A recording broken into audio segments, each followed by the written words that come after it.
तर revision series मध्ये आपण आतापर्यंत युनिट डायमेन्शन कंप्लीट केलं. Now come to the point, vectors. वेक्टर्सचं महत्व काही पार्ट मध्ये तुमच्या लक्षात आलेलं आहे. आपण जेव्हा शिकत होतो 2D, ठीक आहे नाही, कोणता वेक्टर कसा रिझॉल्व्ह करायचा, कुठे दोन वेक्टरला ऍड करायचं, पुढे पुढे तुम्हाला प्रत्येक चॅप्टर मध्ये याचं काम पाहायला मिळेल. आता वेक्टर्स मध्ये आपण पाहिलेलं आहे की कोणताही वेक्टर हा काय आहे, एक अशी फिजिकल क्वांटिटी आहे. It's a physical quantity. आता फिजिकल आहे याचा अर्थ काय, आपण त्याला मेजर करू शकतो.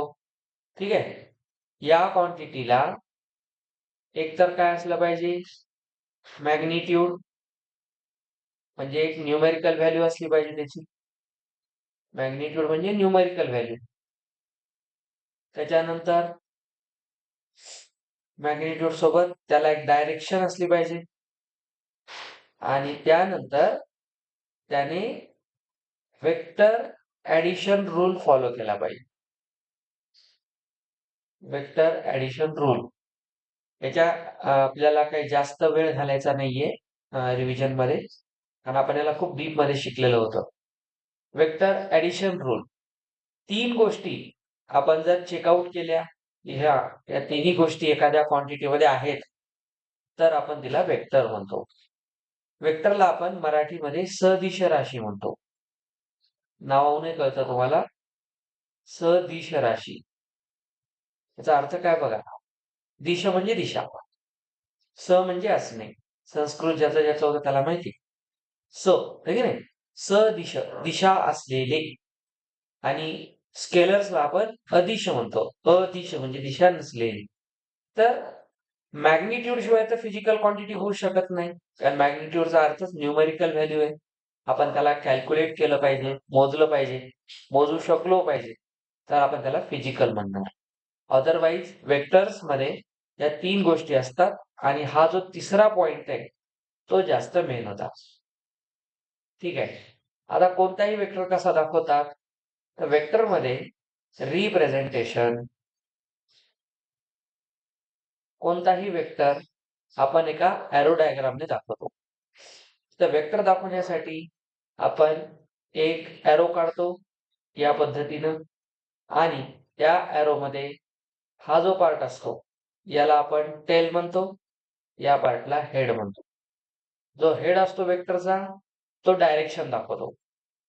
टेल काय दाखवतो, इनिशियल पॉइंट, कुठून तो वेक्टर स्टार्ट झालेला आहे. आता वेक्टरचे आपण वेगवेगळ्या टाइप्स पण पाहिलेल्या होत्या, ओके नाही, parallel vectors, anti parallel vectors, equal vectors, त्यानंतर युनिट वेक्टर्स.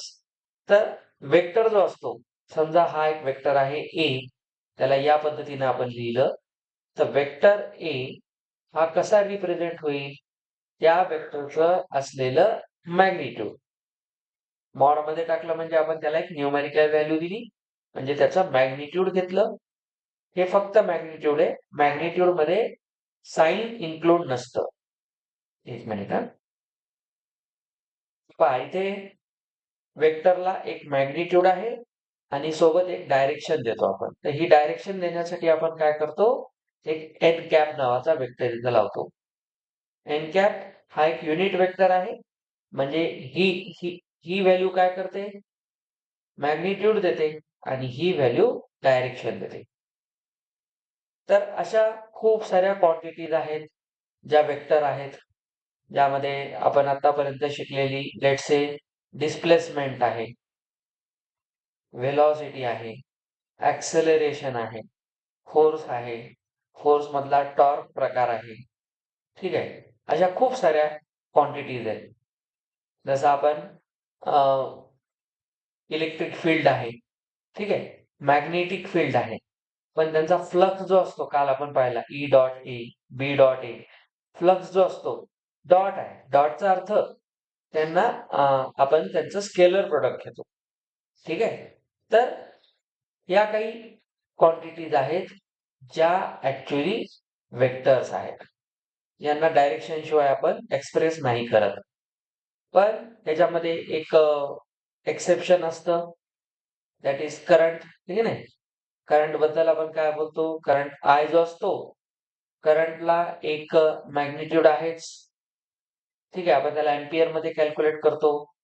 करंटला एक डायरेक्शन पण असते, from positive to negative, conventional direction, negative to positive, electronic direction. आणि तिसरी गोष्ट, तो मात्र वेक्टर ऍडिशन फॉलो करत नाही. ठीक आहे, तर याचा हा प्रॉब्लेम झाला. म्हणजे हा अल्जेब्रिक ऍडिशन फॉलो करतो. 2 + 3 5, 1 + 3 4, लाईक धिस. तर मॅग्निट्यूड आहे, डायरेक्शन आहे, पण वेक्टर ऍडिशन नाही. म्हणून करंट ही एक स्केलर क्वांटिटी आहे. ठीक आहे, फक्त या एका रूलमुळे तो वेक्टर नाही होत. तर वेक्टर होण्यासाठी या तिन्ही चेक्स क्लिअर असल्या पाहिजे.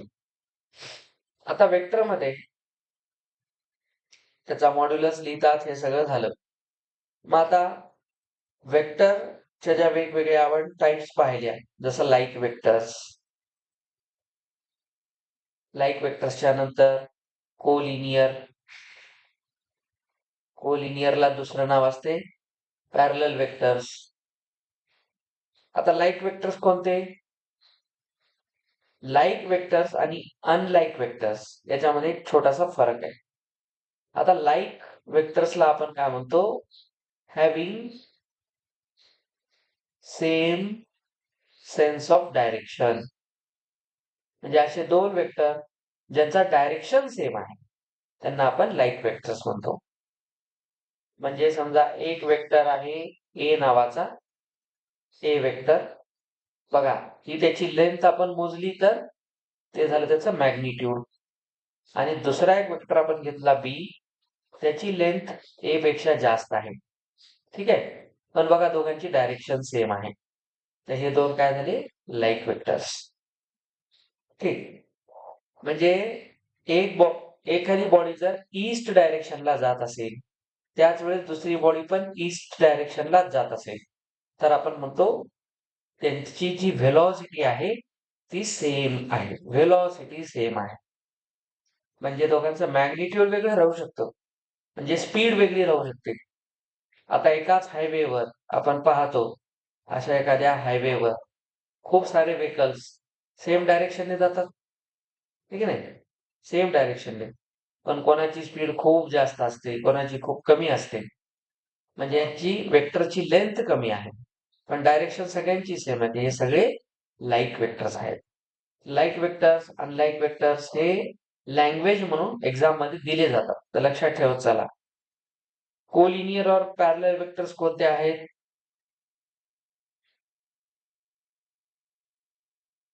कोलिनियर वेक्टर सुद्धा लाईक वेक्टर सारखाच असतो प्रकार, सेम डायरेक्शन.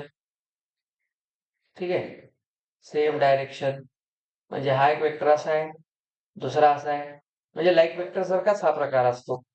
पण आणि हे दोन कोलिनियर पण असू शकतात. म्हणजे या वेक्टर वरच आपण एक दुसरा वेक्टर सुद्धा त्याच लाईनवर दाखवला, तर हे कोलिनियर आहे. कोलिनियर आहे. आणि ही जी पेअर आहे ही पॅरलल वेक्टर्स आहेत. तर वेक्टर्स पॅरलल, कोलिनियर या दोन टाइप मध्ये असतील. आपल्याला माहिती आहे कोलिनियर वेक्टर मधला जो अँगल असतो तो 0 डिग्री असतो. थीटा 0 डिग्री झाला हे कोलिनियर पॅरलल वेक्टर असतात. दोन पॅरलल लाईन मध्ये अँगल 0 असतो, कारण दोघं सेम डायरेक्शनला आहेत. ठीक आहे, त्याच्यानंतर आपण पाहिलेलं आहे अँटी पॅरलल वेक्टर्स.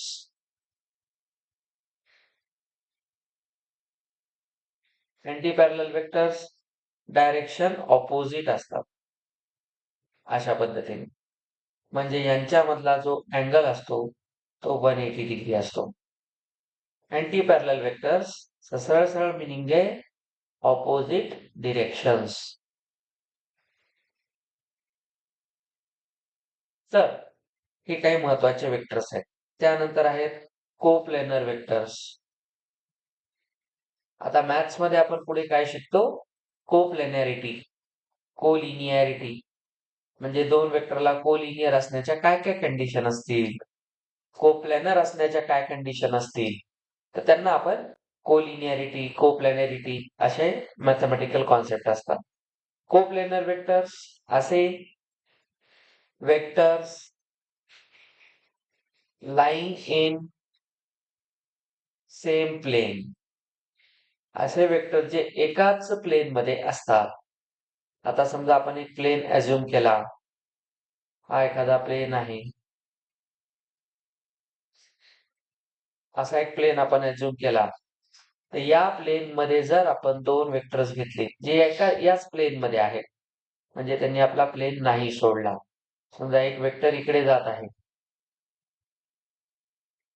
समजा हा वेक्टर असा जात आहे, दुसरा इकडे आहे, पण दोन्ही बघा त्याच प्लेन मध्ये आहे.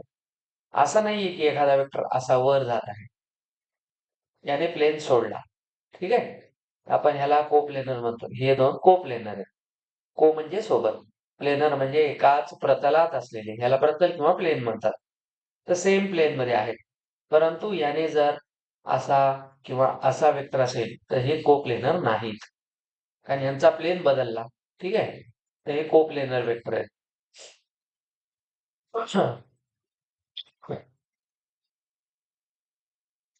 यानंतर असतो झिरो किंवा नल वेक्टर.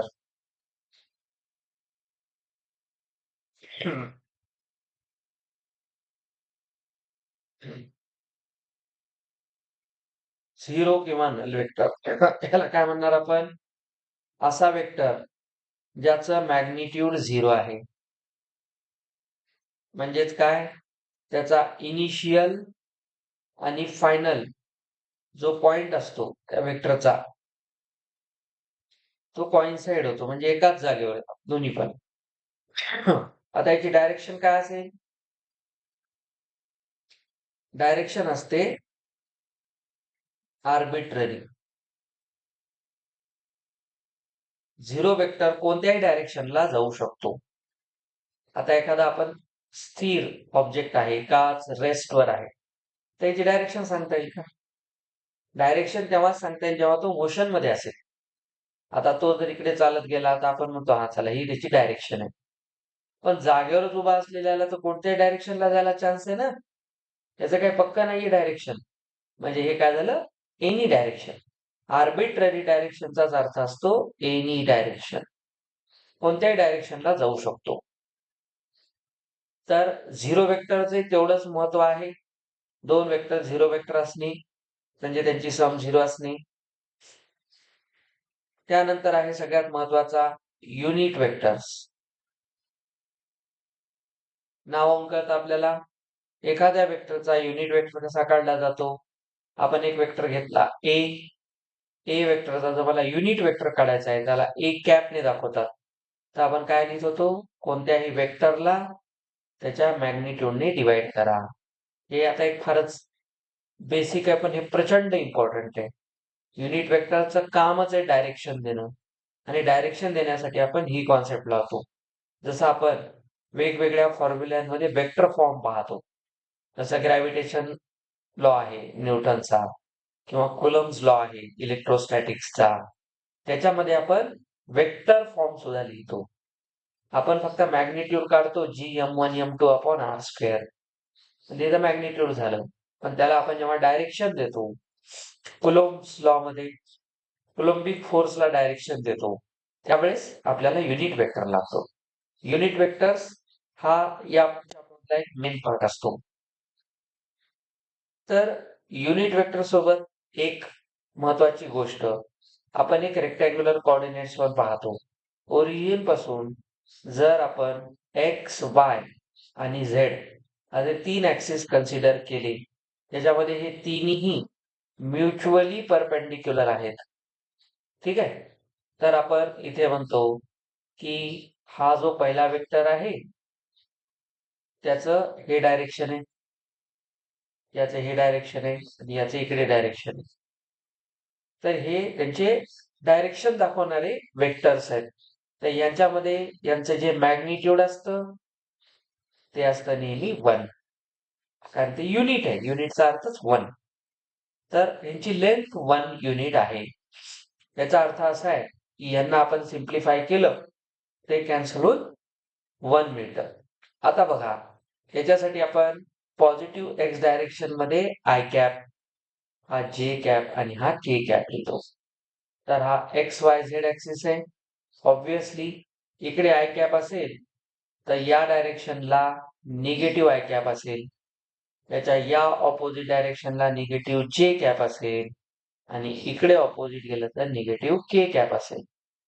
तर रेक्टँग्युलर प्ले जो आहे तो 3D डायमेन्शन मध्ये आहे. तर आय जे के असे 3 कॉम्पोनंट्स असतील त्याचे आणि हे तिन्ही युनिट वेक्टर्स असतील. म्हणजे कोणत्याही वेक्टरचा हा जो युनिट वेक्टर आहे, युनिट वेक्टर आपण मोस्टली अजून कसं दाखवतो, एन कॅपने पण दाखवतो. ठीक आहे, ही पण त्याची एक रिप्रेझेंटेशन मेथड आहे. आता त्यानंतर होता इक्वल वेक्टर्स. काही टाइप्सच महत्वाचे आहेत, खूप सारे प्रश्न त्याच्यावर डिपेंड असतात. इक्वल वेक्टर कशाला म्हणतात सांगा? ते तुम्ही तर सांगलं पाहिजे, रिव्हिजन सुरू आहे. इक्वल वेक्टर्स कसे ओळखायचे? की असे वेक्टर ज्यांचं मॅग्निट्यूड आणि डायरेक्शन दोन्ही सेम आहेत. ठीक आहे, तेवढंच डायरेक्शन आहे तेवढंच. म्हणजे मी जर एक वेक्टर असा घेतला तर दुसरा वेक्टर मी तसाच घेणार, त्याच लेंथचा आणि त्याच डायरेक्शनचा. म्हणायला हा वेक्टर v1 आहे व्हेलॉसिटी, हा v2 आहे. या दोघांची व्हेलॉसिटी v1 v2 सेम आहे.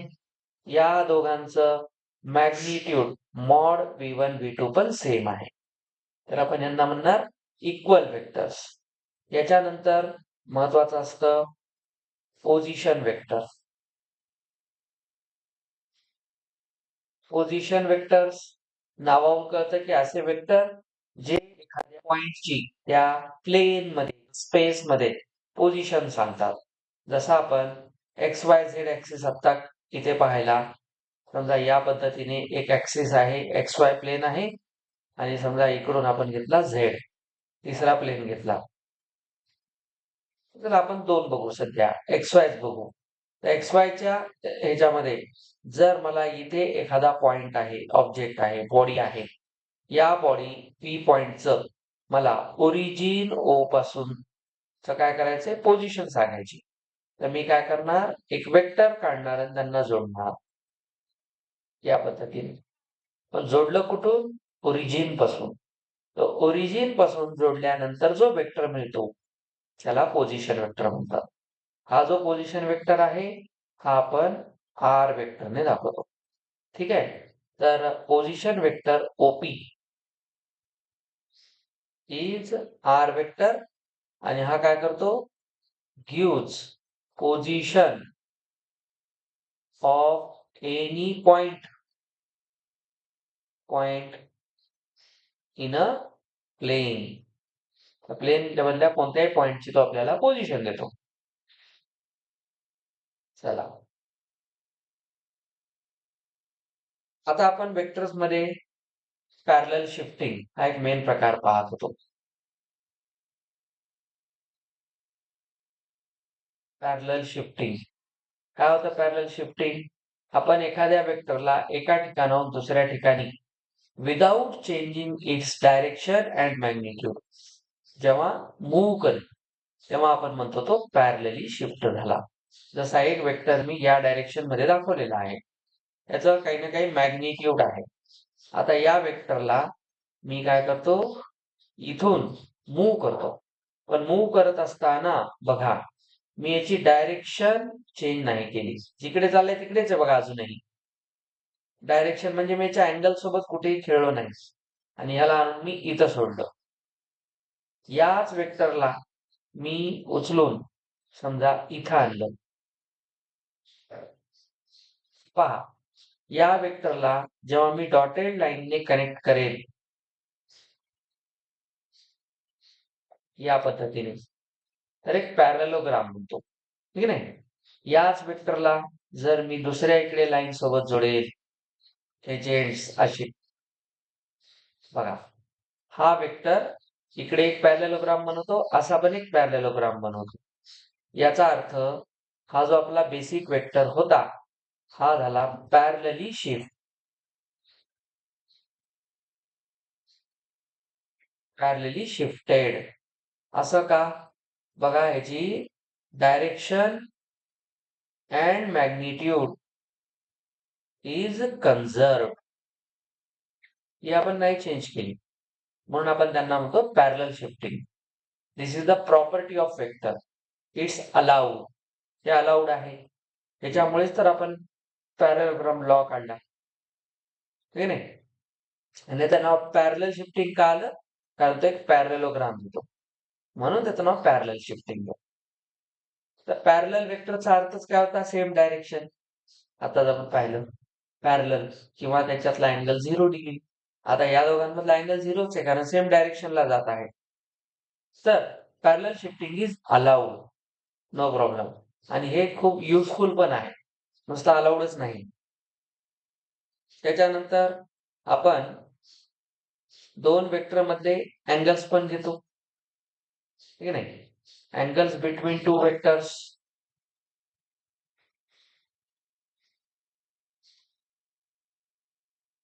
दोन वेक्टर मधला कोणता अँगल घेतात सर? समजा हा एक वेक्टर आहे, हा एक दुसरा वेक्टर आहे, या पद्धतीने. तर या दोघांमध्ये जो स्मॉलर अँगल असतो थीटा, हा दोन वेक्टर मधला अँगल असतो. अँगल नेहमी टेल टू टेल मधला घेतात, ठीक आहे? दोन वेक्टरच्या टेल एकमेकांना कनेक्ट केल्यानंतर जो अँगल बनतो, that is the angle between two vectors. Sir हा पण एक अँगल आहे ना? हा रिफ्लेक्स अँगल आहे, ठीक आहे? हा पण अँगल आहे, नो डाऊट. पण आपण तो नाही घेत, कारण तो लॉंगर आहे. मला जर तुम्ही कधी बघा, पाण्याचा चालू असलेला नळ बंद करायचा असेल आणि तो जर थोडासा असा क्रॉस असेल, तर आपण बंद करताना कोणत्या डायरेक्शनने फिरवण्यास प्रेफरन्स देऊ, जिथून लवकर बंद होईल? म्हणजे आपण त्याला कमी अँगल मध्ये फिरू.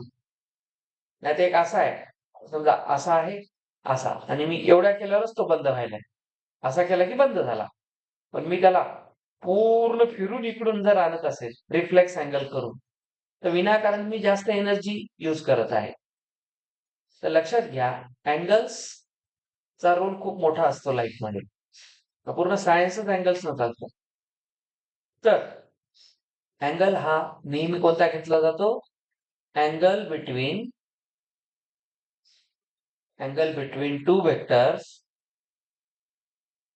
Is angle between their tails, ठीक आहे? त्यांच्या टेलला टेल जोडून जो अँगल होतो तोच अँगल घेतात. जर तुम्हाला कोणी सांगितलं एक वेक्टर असा आहे, एक असा आहे, तर हा त्यांचा अँगल होत नाही. दिस इज रॉंग. हा अँगल नाही, कारण तुम्ही टेल सोबत हेड जोडलेला आहे. सर मग ह्यांचा अँगल कोणता घ्यायचा? त्याच्यासाठी आम्ही काय करणार? सर टेलला टेल जोडणार, पण या वेक्टरला आम्ही पॅरलली शिफ्ट करणार. पॅरलली शिफ्ट केलं पहा, म्हणजे या दोन वेक्टर मध्ये अँगल तर आहेच ना. आता माझा साधा प्रश्न आहे, पॅरलल शिफ्टिंग करायचीच कशासाठी? नाही, अजून अँगल काढण्यासाठी तर आहे. छान. अजून विचार करा, समजा एक व्हेकल असा जात आहे. आता व्हेकल आहे, त्याची ही डायरेक्शन आहे, आणि दुसरा एक व्हेकल असा जात आहे. आता म्हणल्या दोन व्हेकल मधलं अँगल सांगा. आता हे ऍक्च्युली ते एकमेकाला कनेक्टेड नाहीच आहेत. तर आपण काय विचार करतो? आपण समजा या वेक्टरला पॅरलली शिफ्ट करून इथं आणलं, कारण हा अँगल आहे दोघांमध्ये ऍक्च्युली. फक्त हा जेव्हा लांब होता इथे, तेव्हा अँगल दिसत नव्हता. पण मला जर ऍक्च्युली हा अँगलच काढायचा असेल, तर मला काय करावं लागेल? त्याची डायरेक्शन मॅग्निट्यूड 30 ठेवून इथं आणून ठेवून द्यावं लागेल, म्हणजे अँगल काढता आला. म्हणून पॅरलल शिफ्टिंग इज इम्पॉर्टंट. कारण हे दोन वेक्टर, आता काय नेहमी सगळे वेक्टर एकमेकांच्या टेलची टेल लावून बसणार नाही, त्यासाठी आपल्याला पॅरलल शिफ्ट करावं लागतं. So parallel shifting is equally important to find out angles, ठीक आहे? त्याच्यानंतर स्केलर मल्टिप्लिकेशन. आता स्केलर मल्टिप्लिकेशन काय असतं? With a vector. आता याचं काय काम आहे? समजा एक माझ्याकडे वेक्टर आहे ए वेक्टर. या वेक्टरला मी काय केलं, मल्टिप्लाय केले का के ने. ठीक आहे. तर के कोण आहे? एक स्केलर नंबर आहे. स्केलरचा अर्थ तो फक्त एक नंबर आहे, constant, pure number. Scalar is a pure number. त्याला मी वेक्टरशी मल्टिप्लाय केलं, तर याला आपण म्हणतो स्केलर मल्टिप्लिकेशन. काय रोल असतो याचा? कशासाठी मल्टिप्लाय करतो? हा जो स्केलर मल्टिप्लिकेशन असतो, स्केलर मल्टिप्लिकेशन गिव्स किंवा expands the length of vector. है की नाही? तो वेक्टर किती टाइम्स मोठा झाला हे सांगण्याचं काम करतो.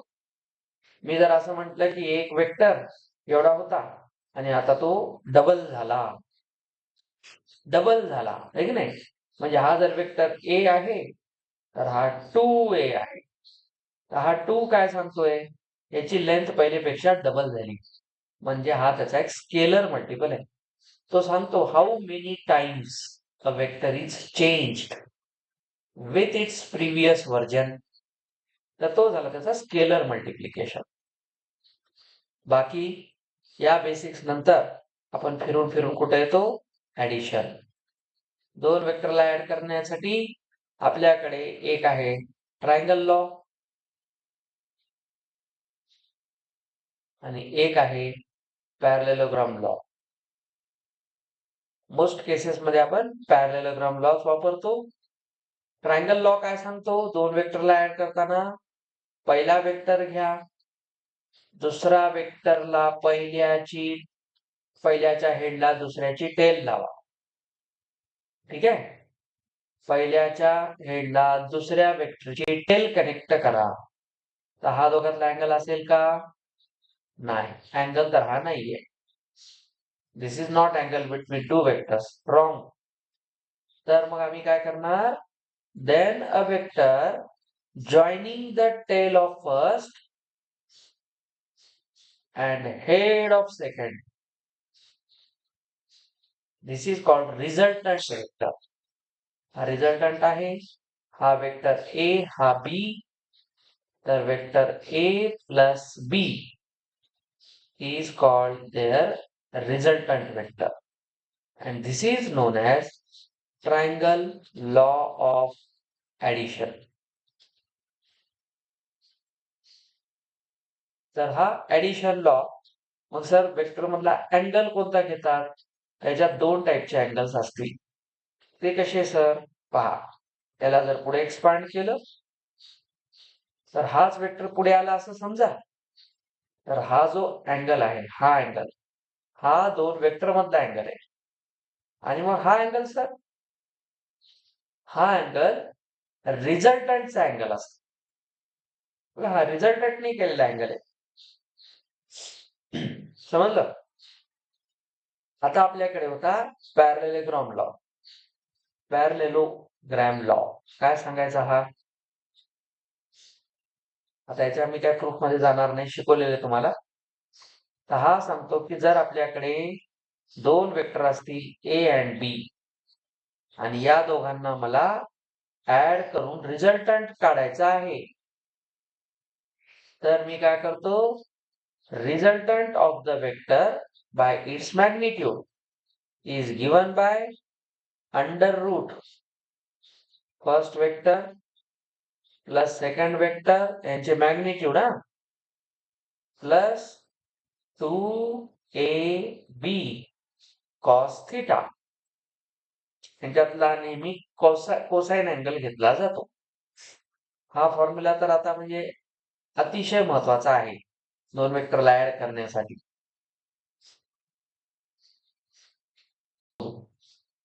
एक स्पेशल केस. बरं, उद्या सुट्टी आहे. उद्या तुम्ही पण सुट्टीच घ्या. चला थोडं ट्रिग्नोमेट्री खेळू. आता माझा एक छान प्रश्न आहे. Special cases. when two vectors are of same magnitude. आज हे पाहू उद्या आपला चॅप्टर संपेल हा. कारण मी उद्या तुम्हाला मल्टिप्लिकेशन एकदा सांगितलं की झालं काम. दोन वेक्टरचा मॅग्निट्यूड सेम असेल तर काय होतं? असं समजा लेट एक वेक्टर आहे P, दुसरा आहे Q आणि दोघांचा मॅग्निट्यूड सेम आहे. ठीक आहे. तर आपल्याला रिझल्टंट काढायचा आहे. तर रिझल्टंट काय असेल? a square plus b square plus 2ab cos theta. पण आपण लिहिलेलं आहे P आणि Q सेम आहे, तर मी Q ला पण P म्हणू शकतो. If they are same by magnitude. दोन वेक्टर सेमचा अर्थ काय? मॅग्निट्यूड डायरेक्शन दोन्ही सेम. आपण मॅग्निट्यूडच घेणार, तर न्यूमेरिकल व्हॅल्यू आहे. तर बघा P ला तर P म्हणा, Q ला पण Pच म्हणा. इथे पण P करा. हे झाला कॉस थिटा. खरी गंमत आता स्टार्ट होते. हा झाला 2p स्क्वेअर दिसला. हा पण 2p square cosine of theta. म्हणजे बघा इथून जर मी 2p स्क्वेअर कॉमन काढला, 2p स्क्वेअर जर कॉमन काढला तर इथं काय येतं? 1 प्लस कॉस थिटा. चला ट्रिग्नोमेट्री कडे जाऊ. हाफ अँगल फॉर्म्युले 1 plus cos theta 1 minus cos theta minus पापी माणूस 2 साइन स्क्वेअर थिटा बाय 2. आता हे खूप कामाला येतं. प्लस आहे 2 कॉस स्क्वेअर थिटा बाय 2. इथे जो अँगल आहे त्याचा इथं हाफ होणार. सर मग 1 प्लस कॉस थिटाला आम्ही काय लिहिणार? 2 कॉस स्क्वेअर थिटा बाय 2 लिहू शकतो इथं. बघा लक्ष द्या बेटा. 2p square into 2 cos square theta by 2. एवढी मोठी स्टोरी आहे. अँगलचा स्क्वेअर रूट नसतो. ठीक आहे. तो अँगल आहे, it's a number, just a number. बघा इथे 4 झालं. याला मी काय लिहिणार? 4p square cos square theta by 2. Square root घ्यायचा आम्हाला रिझल्टंटचा. तर इथे 2 बाहेर येईल, एक p बाहेर येईल. कॉस स्क्वेअर थिटा बाय 2 चा square root cos theta by 2 येईल. ठीक आहे. हा 2 कॅन्सल करू नका. सवय असते आपल्याला अल्जेब्राची. आता तो अँगल आहे आणि हा नंबर आहे. असं कोणालाही कोणासोबत कॅन्सल कर, हा सर ते 2 दिसलं उडवा बरोबर नको, तसं जमत नाही. दिस इज रिझल्टंट. दोन इक्वल वेक्टर असतील तर त्याचा डायरेक्ट रिझल्टंट या फॉर्म्युल्याने येतो. बघा रिझल्टंट मध्ये मॅग्निट्यूड तर सेमच आहे. एक मॅग्निट्यूड घ्या आणि जो अँगल दिलाय त्यांच्यातला हाफ घ्या. तुम्हाला जर कॉस 60 दिला असेल तर कॉस 30 होईल. इथे 60 असेल तर 30 होईल. आणि इथं जे काय मॅग्निट्यूड आहे ते घेऊन सिम्प्लिफाय करा. हा पहिला रिझल्ट आहे. दिस इज मॅग्निट्यूड. ठीक आहे. दोन इक्वल वेक्टरचा मॅग्निट्यूड डायरेक्ट तुम्हाला लिहिता येईल 2p कॉस थिटा बाय 2. आता तुम्हाला ही डायरेक्शन ही फिगर लक्षात असेल. एक वेक्टर असा होता, आपण त्याला पॅरलली शिफ्ट दुसरा वेक्टर इथे केला आणि मग आपण पाहिला याचा रिझल्टंट या वेक्टरला आपण इथं आणलेलं आहे. दुसरा वेक्टर आहे, हा वेक्टर होता, आपण याला वाढवलं आणि आठवा आपण एक परपेंडिक्युलर टाकला होता. एक परपेंडिक्युलर ड्रॉप केला तर हा होता दोन वेक्टर मधला अँगल आणि हा होता रिझल्टंटचा अँगल. सगळं आठवते? याला सर आपण साइन थिटा लिहिलं होतं. हा जो रिझल्टंट आहे त्याचा हा साइन थिटा होता, आर साइन थिटा. आणि बघा हा आर कॉस थिटा होता आणि इकडे आपला एक वेक्टर होता. समजा हा वेक्टर बी आहे, हा वेक्टर ए आहे. या ए ला एच लिहायचं. चला ए कॉस थिटा हे करा. तर आपण इथं ए आणि बी च्या जागी पी क्यू लिहूया. काय दोन्ही सेम आहेत ना? दोन्ही सेम आहे. तर रिझल्टंट तर इथं आर आहे ना. तर हा कोण आहे? वेक्टर पी आहे, हा वेक्टर क्यू आहे. तर बघा हा Q cos theta, sorry P cos theta आणि हा पी साइन थिटा. आणि आपला रिझल्टंट वेक्टर कसा आला बघा. हा रिझल्टंट आहे, दिसतो.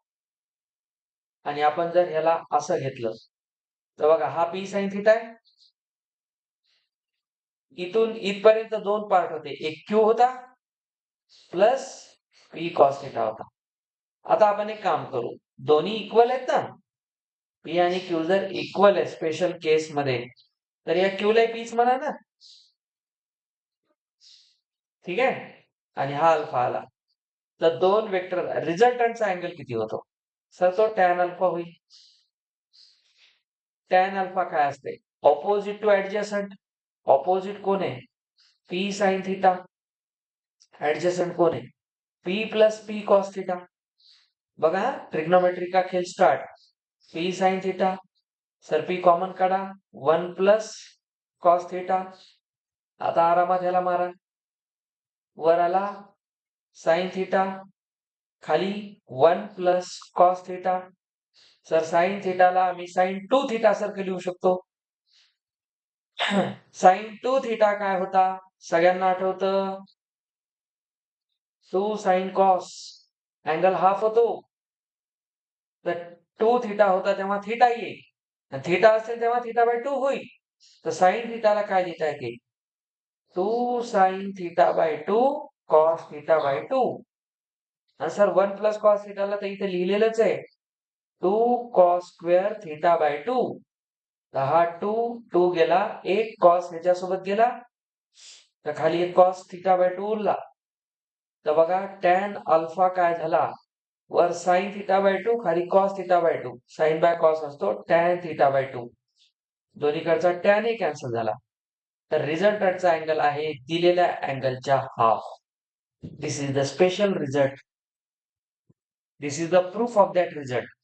जेव्हा दोन वेक्टर इक्वल मॅग्निट्यूडचे असतात तेव्हा त्यांचा रिझल्टंट दोघांच्या अँगल बायसेक्टर मधून निघून जातो. म्हणजे एका बॉडीने या डायरेक्शन मध्ये एक्स न्यूटन फोर्स लावला, दुसऱ्याने पण एक्स न्यूटनच फोर्स लावला, दोघांची लेंथ सेम आहे, तर त्यांचा रिझल्टंट किती असेल? 2x cos थिटा बाय 2 वरचा, आणि त्यांच्यातला अँगल किती असेल? Theta by 2. म्हणजे जर तुम्हाला सांगितलं दोन वेक्टर मधला अँगल 60 डिग्री असेल तर रिझल्टंट 30-30च करणार. ही स्पेशल केस आहे बघा, त्याचं प्रूफ आहे दिलं. ऍक्च्युली हे प्रूफ रिव्हिजन मध्ये द्यायची गरज नसते, पण राहू द्या लक्षात, कारण थोडं ट्रिग्नोमेट्रीचं रिव्हिजन होईल म्हणून घेतलं, मला बाकी काही नव्हतं. ट्रिग्नोमेट्री आली की मला आनंद होतो. आता लक्षात घ्या, माझा आवडता सब्जेक्ट आहे मॅथ्स मध्ये ट्रिग्नोमेट्री. खूप जणांना तो आवडत नाही, मला तो सगळ्यात जास्त आवडतो. तर tan alpha tan theta by 2 लिहिणार आपण. तर लक्षात ठेवायचं की रिझल्टंट हा नेहमी काय करत असतो? दोन वेक्टरच्या अँगलच्या हाफ असतो, तेवढा अँगल करतो. But in which case? When both vectors are equal, तेव्हाच. नाहीतर कधी म्हणतात हाफच असतो. हाफ नाही, काढण्यासाठी फॉर्म्युला हाच आहे. दिस इज द फॉर्म्युला. अँगल काढण्याचा हा फॉर्म्युला आहे, त्याला एकदा बघून घ्या, खूप महत्व